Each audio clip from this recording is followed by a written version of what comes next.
sudah saya niatkan dari awal saya masuk kuliah itu saya ingin mendapatkan beasiswa. Singkat cerita, akhirnya saya pun diterima di beasiswa unggulan. Kenapa nih kita harus memilih beasiswa unggulan? Nah, yang masalah uang nih Mas, ayo kita berpindah nih bicara ada masalah uangnya berapa? Kalau saya terbuka aja teman-teman, uangnya ratusan juta. Saya terbuka aja. Ini eksklusif nih. Assalamualaikum warahmatullahi wabarakatuh. Waalaikumsalam warahmatullahi wabarakatuh. Oke, perkenalkan nama saya Tasya dari Kementerian Riset dan Pendidikan. Jadi kali ini itu merupakan proyek pertama kami, yaitu obrolan seputar pendidikan atau OSP. Nah, kali ini kita kedatangan tamu nih yang sangat luar biasa sekali. Nah, tamu kita kali ini itu sangat berhubungan dengan apa yang akan kita bahas, yaitu seputar beasiswa. Nah, sosok yang di depan saya ini namanya adalah Muhammad Eriko Abimanyu. Betul. Yang biasa dipanggil Mas Eriko. Nah, Mas Eriko ini sosok yang sangat luar biasa banget nih teman-teman. Jadi dia termasuk lulusan terbaik dari apa Mas? PRI ya, Pendidikan Agama Islam. Pendidikan Agama Islam. Universitas Muhammadiyah Yogyakarta. Ya, pastinya. Dan juga Mas Eriko ini merupakan award dari beasiswa unggulan.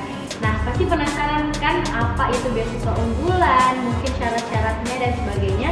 Bisa nih Mas Eriko perkenalan dulu pribadi, pengalaman dan juga apa ya, tipis-tipis lah mengenai beasiswa ya. Baiklah, perkenalkan nama saya Muhammad Eriko Abimanyu, biasa dipanggil Eriko dari kampus.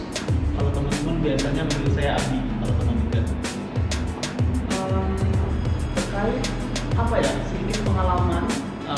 Saya berasal dari provinsi Sumatera, yaitu Bengkulu. Saya masuk ke UMY tahun 2016, diamanahkan di Prodi Pendidikan Agama Islam. Awal saya mendaftar BU itu memang sudah saya niatkan dari awal saya masuk kuliah itu saya ingin mendapatkan beasiswa. Nah, kemudian dari semester 1 itu saya mulai mencari-cari apa saja beasiswa yang mampu menampung seluruh kehidupan saya, baik itu kebutuhan kampus, kebutuhan hidup dan semuanya itu saya cari. Kemudian ada tuh beasiswa unggulan namanya. Nah, beasiswa unggulan, kemudian saya daftar beasiswa unggulan. Singkat cerita, akhirnya saya pun diterima di beasiswa unggulan. Beasiswa unggulan itu sendiri itu merupakan sebuah program dari Kementerian Pendidikan dan Kebudayaan Republik Indonesia. Itu mereka menyediakan beasiswa untuk para mahasiswa yang berprestasi. Tahu saya itu banyak yang ada yang mahasiswa yang tidak mampu berprestasi dan yang di luar daerah kayak di Timur, di Papua dan sebagainya. Jadi kurang lebih seperti itu secara singkat terkait beasiswa unggulan itu umumnya gimana. Kalau khususnya nanti mungkin kita bisa ngobrol lagi. Nah, tadi kan Mas Eriko udah jelasin nih apa sebenarnya beasiswa unggulan itu. Terus juga Mas Eriko udah menerangkan kepada kita gimana pengalaman-pengalaman Mas Eriko selama apply beasiswa unggulan. Nah, mungkin nih Mas Eriko, kan beasiswa tuh banyak. Ya. Nah, kira-kira kenapa nih kita harus memilih beasiswa unggulan? Dan apa peluang seseorang, sejauh mana peluang seseorang bisa untuk diterima dalam beasiswa unggulan serta syarat-syaratnya? Oke, baiklah. Tadi sudah kita jelasin secara singkat itu apa beasiswa unggulan. Dan kemudian peluang bagi teman-teman mahasiswa, terkhususnya mahasiswa baru ya yang semester 2, semester 1 itu pasti lagi semangatnya kan nyari beasiswa karena ya adalah jiwa pribadi ingin hidup mandiri di dunia rantau. Nah, kalau untuk peluang ya, itu peluangnya sangat gede terkait beasiswa unggulan karena memang beasiswa ini diperuntukkan untuk seluruh pemuda mahasiswa di seluruh Indonesia, dan kemudian juga mereka ini tidak melihat dari sisi ekonomi, tapi dilihat dari sisi prestasi. Jadi apabila teman-teman, kalau sekarang kan banyak tuh terkendala di surat keterangan miskin dan sebagainya, padahal tidak semua orang yang mampu itu nggak semua orang yang mampu itu kayak mau gitu loh ngeluarin uang kuliah. Maksudnya anak-anak sekarang tuh meskipun orang tua mereka mampu tapi mereka tuh mau belajar mandiri. Nah seperti itu. Jadi peluangnya sangat gede sekali terkait beasiswa unggulan. Terus apa sih yang harus dipersiapkan dari SMA? Misalnya kalau dari syaratnya itu yang pertama memang BU ini lebih memfokuskan kepada anak yang berprestasi. Setahu saya syarat yang waktu zaman saya itu untuk mahasiswa SMA itu setidaknya dari kelas 1 SMA sampai kelas 3 SMA itu setidaknya harus mendapatkan peringkat 5 besar di SMA-nya. Harus mendapatkan peringkat 5 besar. Jadi itu lumayan berat. Lumayan berat ya. Lumayan berat. Nah, kemudian juga mereka juga minta surat-surat prestasi seperti kayak lomba pidato ataupun lomba cermat ataupun lomba menulis karya ilmiah.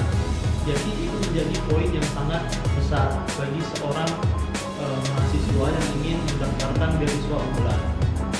Apalagi ya, itu aja sih syarat-syarat utamanya yang harus dipersiapkan bagi seorang mahasiswa baru yang ingin mendapatkan beasiswa unggulan.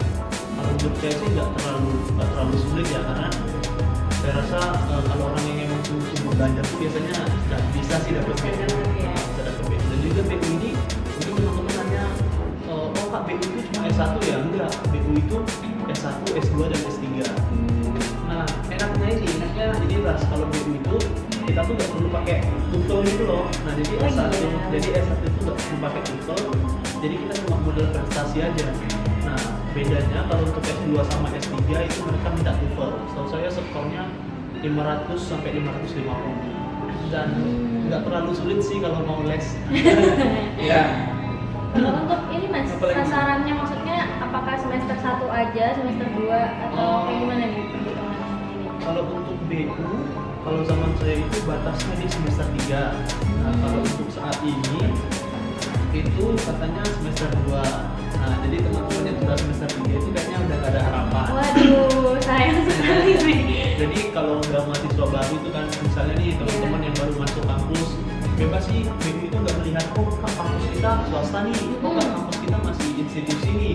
Mereka nggak lihat kok, mereka itu kampusnya itu setidaknya kampusnya itu memiliki akreditasi B sama kampus swasta, kampus negeri. Karena iya sih waktu kita ada rapat BU nasional itu ya emang sih dominan regional Jogja itu kebanyakan anak UGM sama UNJ yang diterima, tapi tidak menutup kemungkinan kok kita dari mahasiswa swasta baik itu UAD, UNJ atau UI itu masih ada kesempatan untuk dapat beasiswa unggulan. Iya, tentu kan Mas Erika juga bisa dapat kan? Saya bisa dapat gitu loh, meskipun dari kampus swasta, tidak menutup kemungkinan. Seperti itu.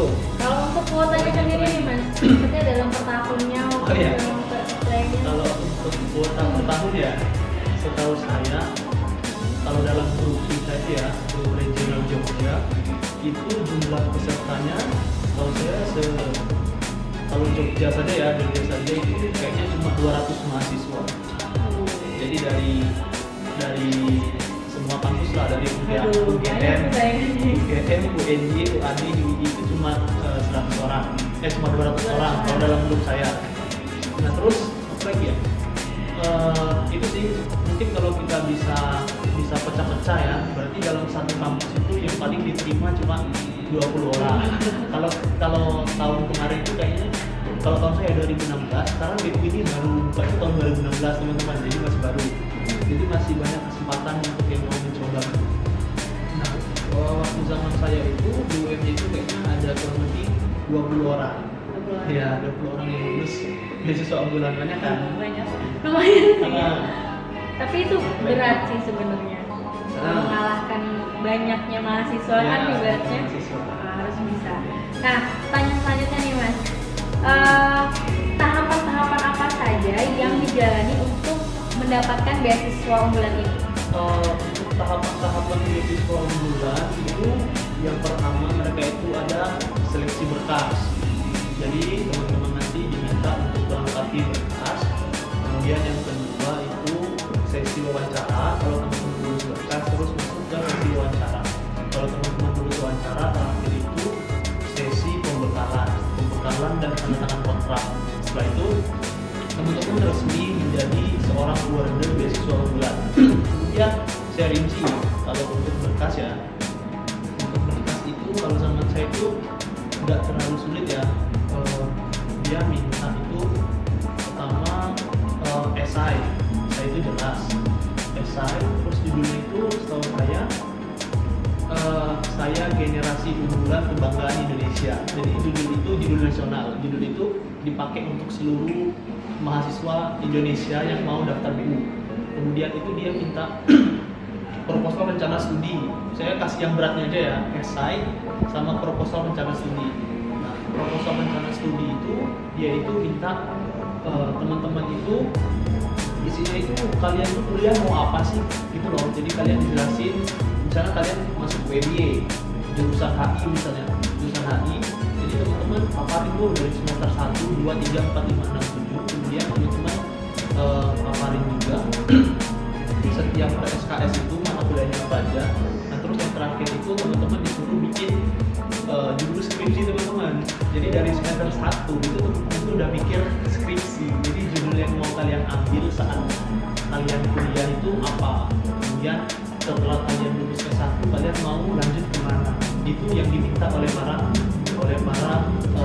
orang-orang yang direksi beasiswa unggulan. Jadi memang mereka itu mencari orang-orang yang memiliki mindset jauh ke depan gitu loh. Ya, jadi bukan mahasiswa yang cuma kuliah nih, yang penting lulus dapat gelar. Enggak gitu. Jadi BU itu memang merancang mahasiswa yang mereka itu mau jadi mahasiswa seperti apa sih gitu. Mau kuliah itu selesai, mau main-main sih. Jadi BU itu ingin melihat rancangan hidup kalian, tujuan hidup kalian. Nah, saya rasa cuma dua itu aja yang berat terkait BU, esai sama proposal rencana studi. Kemudian itu ijazah berkas SMA kalian dari raport, dari SKHM, apa lagi ya, UN, semuanya mereka minta. Terus data orang tua kalian, terus apa lagi ya, terus rekomendasi dosen. Jadi teman-teman dari mahasiswa sekarang ini teman-teman jangan suka benci sama dosen, karena emang dosen itu penting. Mereka itu memberikan rekomendasi untuk kalian bisa lebih enak gitu loh untuk kalian mencari beasiswa atau mencari pekerjaan, karena rekomendasi seorang dosen itu sangat dibutuhkan bagi mahasiswa. Seperti itu, kurang lebih seperti itu terkait caranya. Nah untuk yang kayak dosen tadi itu Mas, apakah berapa orang dosennya merekomendasikan itu ada nggak? Setahu saya jumlahnya itu ada 2. Cuma 2 tadi ya? Cuma 2 dosen. Nanti kalian minta tanda tangan dosen tersebut. Nah, jadi isi rekomendasi itu kalau zaman saya itu cuma tanda tangan. Jadi surat pernyataan itu sudah dibuat sama pihak BU. Nah, kalau sekarang, kalau kata para awardee yang 2018 sama 19, itu di surat rekomendasinya minta penilaian sikap. Nah, jadi nanti di kertas itu ada penilaian sikap nih, misalnya Tasya nih gimana di kelas gitu loh, sikapnya baik, buruk atau jelek, terus apakah dia ini pantas untuk direkomendasikan, terus kasih deskripsi sedikit mahasiswa ini aktif juga di organisasi. Berarti emang orang-orang yang awardee ini, play beasiswa ini, dan kemudian orang-orang yang diterima di beasiswa ini emang orang-orang yang unggulan banget ya, dari segi perilaku, sikap, berserta mindsetnya juga. Dan akademiknya juga. Nah, akademiknya juga. Nah, ini nih Mas, terus lanjut, bagaimana tanggung jawab bagi awardee BU yang udah kepilih tadi itu selama di masa perkuliahan? Dan mungkin Mas bisa nyampain juga nih apa saja yang ditanggung dari beasiswa ini. Oh iya. Nah, itu penting banget tuh. Yang penting ya. Penting banget. Jadi ini dulu nih, apa sih tadi? Tanggung jawab dulu Tanggung ya. jawab. Sebelum kita masuk ke jumlah uang, karena jumlah uang ini agak itu ya, agak panas. Agak panas. Kalau untuk tanggung jawab dulu, tanggung jawab kita sebagai para awardee beasiswa unggulan, karena beasiswa ini itu merangkul kita sampai kita S1 teman-teman. Jadi tanggung jawab kita itu mau tidak mau harus sampai selesai S1. Jadi kita para awardee itu setiap semesternya kita ada lembar pertanggungjawaban, baik itu di aplikasi BU yang bisa di-download di Play Store. Sorry, bukan ini ya, bukan iklan ya, tapi emang itu dari BU nyediain biar lebih mempermudah para awardee-nya. Terus yang kedua bisa dibuka dari websitenya BU Indonesia. Nah, untuk tanggung jawabnya itu pertama, setiap semester itu kita mengupload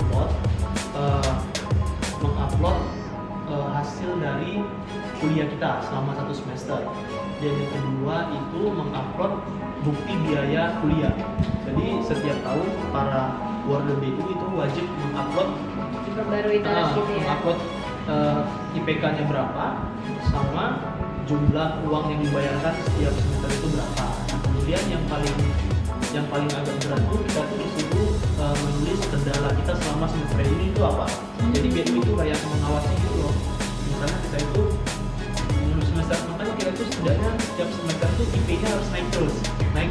Jadi kalau IP teman-teman turun, itu kalian saat menjelaskan, menulis deskripsi masalah di kuliah kalian, nah itu pihak BU nanti kayak apa ya, kayak melihat itu loh, oh berarti dia ini dikasih beasiswa loh, terus nih IP-nya turun terus. Nah jadi itu bisa berbahaya teman-teman. Jadi kita memang harus memperbaiki nilai kita di perkuliahan, karena memang BU ini dia fokusnya ke akademik, yang dia lihat itu IPK. Jadi mau tidak mau teman-teman harus benar-benar fokus di akademik dalam beasiswa unggulan seperti itu.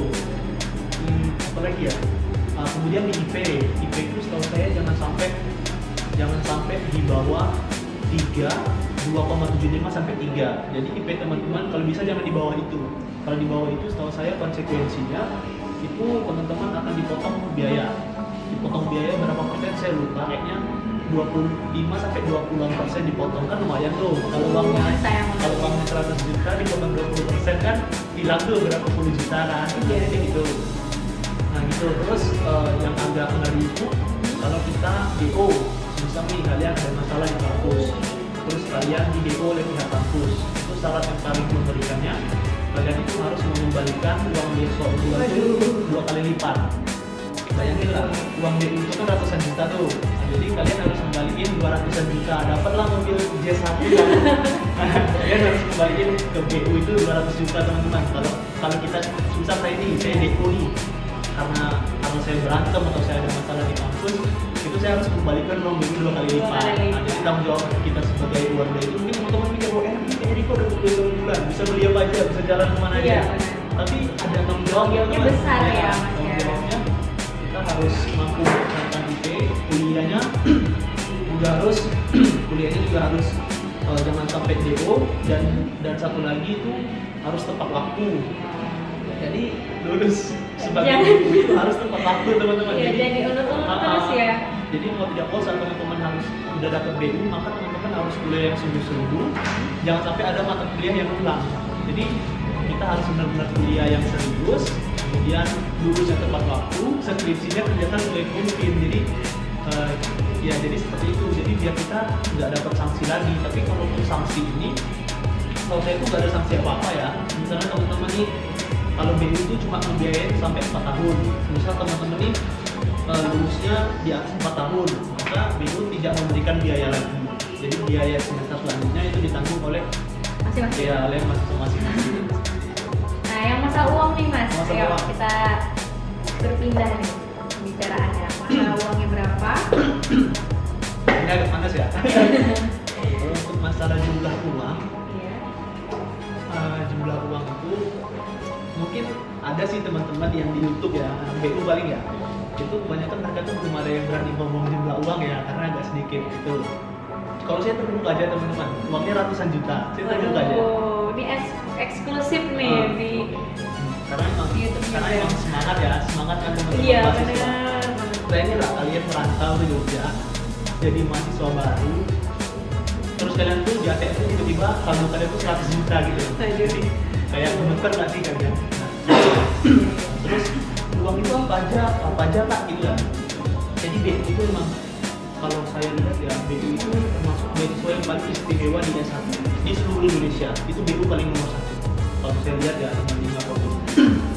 Bahkan BU itu dia itu menyesuaikan dengan jumlah biaya kuliah kalian. Kayak saya ini di UMY kan swasta tuh agak mahal. Nah, jadi mereka itu akan membiayai sejumlah yang di kampus UMY. Oke nih, Mas, kita lanjut ke pembagian uangnya. Yang setelah uang kita dapatkan berat 100 juta tadi, apa nih pembagiannya gimana? Nah, untuk pembagian dari jumlah 100 itu saya rangkumin teman-teman ya. Maksudnya saya langsung kasih kesimpulan jumlahnya kurang lebih sekitar segitu. Karena uang BU itu membiayai sesuai jurusan teman-teman, sesuai biaya hidup teman-teman. Jadi dan sesuai biaya buku teman-teman. Jadi ada yang dapat, kalau saya paling rendah itu 80.000, yang paling gede itu anak kedokteran atau kayak anak kedokteran India atau gitu bisa dapat 150-an ke atas lah kayaknya, karena uang kuliahnya gede. Nah terus poin apa aja yang ditanggung jawab oleh BU? Itu pertama itu biaya kuliah, jelas mereka akan membiayai uang kuliah kalian sampai kalian menjadi sarjana. Terus yang kedua, mereka akan membiayai uang buku kalian dari kalian semester 1 sampai kalian lulus sebagai sarjana. Itu uang bukunya itu langsung dirangkum gitu loh. Jadi tanggung jawab membeli buku itu diserahkan ke kalian. Jadi kalian tuh harus beli buku. Kalau kalian nggak beli buku, uangnya nggak amanah nanti. Tapi ada sih yang main kotor gitu ya. Main kotor uangnya mereka beli. Ya saya terbuka lah. Ada yang beli iPhone, ada yang beli motor. Uangnya gitu. Jadi apa ya? Sebenarnya no problem sih kalau emang mereka bisa bijaksana. Tapi takutnya uang itu habis dan tidak bisa untuk bayar kuliah. Ada juga itu kasus teman-teman BU yang memang uang itu sudah habis, jadi saat mereka harus bayar kuliah itu mereka malah minta uang orang tua. Itu kan apa ya? Itu kan tidak amanah. Jadi sayang juga ya, sih sebenarnya. Saya nggak bisa dikasih ke saya. Nah itu untuk teman-teman nih, teman-teman BU yang udah dapat ya pakai uangnya dengan benar gitu. Dan teman-teman baru nih, mahasiswa baru yang mau tes BU, kalau teman-teman udah dapat beasiswa itu ya kalian cerdas lah gunain uang itu kan, meskipun kalian jauh dari orang tua harus pintar berolah uang. Oh kemudian apa tadi? Pertama biaya kuliah, kedua biaya buku, ketiga yang paling gede nih biaya hidup. Jadi BU itu aja dibiayain. Jadi BU itu membiayai uang kos kalian. Bayangin uang kos kalian dibayarin. Kalau kayak itu uang kosnya itu hitungannya itu per bulan 400 sampai 1 juta. Bayangin kos eksklusif kan 1 juta per bulan BU yang bayarin. Jadi gila kan? Ya gila banget itu loh, uang kos sampai dibayarin, uang makan dibayarin juga. Jadi kalian tuh ya tinggal duduk di meja belajar baca buku gitu loh, baca buku ikut kuliah, baca buku ikut kuliah. Kalian tuh pikiran uang tuh udah melayang di kepala kalian gitu loh. Jadi emang kalian tuh udah harus fokus belajar untuk menyelesaikan studi kalian ke satu. Jadi tiga poin ini kan ya udah enak banget tuh, kuliah bayar, buku uangnya udah ada, kos uangnya udah ada, semuanya udah ada. Apalagi itu kan kalian masih minta kiriman, sejahtera kalian. Jadi tiba-tiba rekening kalian duduk gitu. Nah, jadi gitu tuh, gitu kan terkait penjelasan visual. Kurang lebih secara keseluruhan udah saya jelasin ya, dari syarat dan semuanya. Nanti lengkap banget sih juga. Buat teman-teman tambahan sedikit, karena saya award 2017 ya, 2016-2017, dan untuk award yang baru sekarang itu akan ada sedikit perubahan sistem katanya. Syaratnya akan lebih diketat, akan lebih sulit lah, kayaknya lebih sulit. Nah, jadi teman-teman juga harus lebih mempersiapkan. Jadi nih teman-teman, ibaratnya ya kita tinggal bawa diri aja lagi kalau mau kuliah. Kurang apa coba pemerintah membiayain kehidupan kuliah kita. Jadi ya nggak ada salah-salahnya kalau kita tinggal belajar yang benar aja biar IPK-nya nggak turun-turun.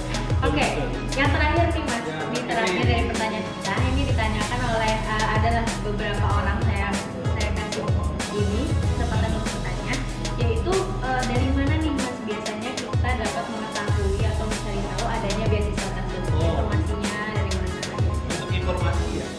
Untuk informasi pertama saya dapat informasi itu dari dosen teman-teman ya, dari dosen saya. Jadi yang saya bilang ke teman-teman di awal itu, kalian harus benar-benar bisa dekat sama dosen, terutama dosen-dosen yang memang terkenal di kampus. Jadi kalau di tempat saya itu ada dosen, nggak apa-apa saya sebut nama ya, namanya itu Pak Nopal. Sekarang dia tuh lagi melanjut S3 di Belanda, ambil PhD, keren kan, beasiswa tuh. Jadi dia itu ada teman yang memang kerja di, seingat saya ya, itu ada kerja di Kementerian Pendidikan. Jadi dia dapat info Kementerian Pendidikan ada buka beasiswa baru nih untuk mahasiswa unggulan, ini full nih. Nah jadi info itu sampailah ke mahasiswa. Tapi yang disampaikan itu awalnya cuma mahasiswa kelas A, saya ingat saya. Karena saya di kelas C. Saya tuh kuliah tuh gak pinter-pinter teman-teman. Tapi saya tuh pinter nyari peluang. Nyari peluang sama pertama itu relasi teman-teman ya. Iya. Jadi teman-teman harus benar-benar saat kalian masuk kampus, relasi itu nomor satu.